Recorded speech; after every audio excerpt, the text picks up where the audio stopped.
Qué puto estado, tío. Total. Siempre Entón, está ahí, tío, que vamos a organizar esta campaña de vacunación. Déixanos a nos facer, joder. Déixanos poñer o precio que queiramos a vacuna, hombre. E poñerlle Claro.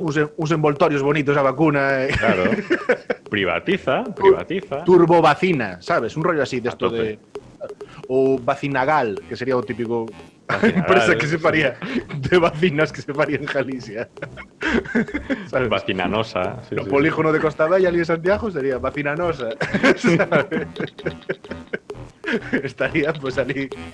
No, eso, aquí hay oficina más barata porque no gastamos en publicidad tal. Ay, que ir ali, no sé qué tal. Claro, La joder. vacina defectuosa sale más barata. Habría que probar, ¿no?